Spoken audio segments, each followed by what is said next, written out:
The presidential primary here in Oklahoma is wrapped up with incumbent President Joe Biden winning the Democratic primary and former President Donald Trump winning the Republican race. Thanks for staying with us here at 9:30. I'm Tatum Gwen.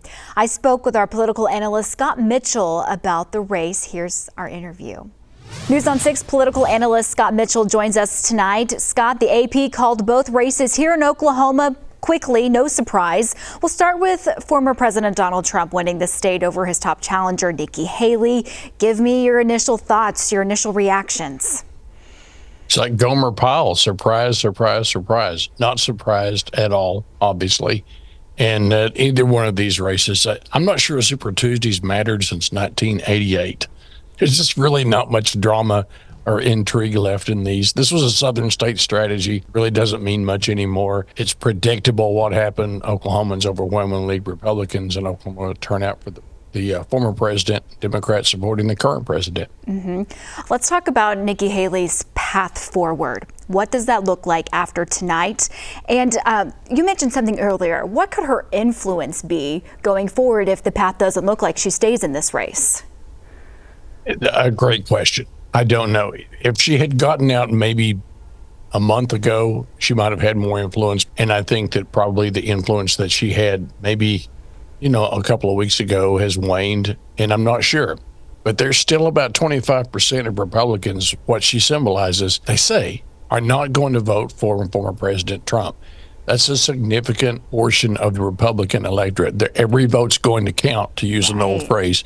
And so if she were to withhold, or everybody's going to watch to see what she does. If she were to do a third party or refuse to endorse, it could be a major impact on this race. Yeah, it's a lot of votes left on the table for the Republican Party. Let's look at the Democratic side. President Joe Biden is the winner. What's his level of support look like among Oklahoma Democrats? We know there's a lot of concern from party leaders elsewhere. Yeah, there's a lot of, they call it bedwetting with the Democrats right now. And people are still, you see Democrats still going through these mind games. Well, what if Michelle Obama ran? Or none of that's going to happen, okay? And they're going to get behind the president. Right now, he's got a lot of things on his plate. He's going to have to get something done, show some leadership on the border. Likely we'll have a rematch of the 2020 election with President Joe Biden and former President Donald Trump. Not a lot of people are very excited about that. What voter motivation to turnout that will be interesting? What could be the motivators for both parties between now and November? For Democrats, it's women. It's reproductive issues. That's going to be in my opinion, that's the big motivator for Democrats, especially with women.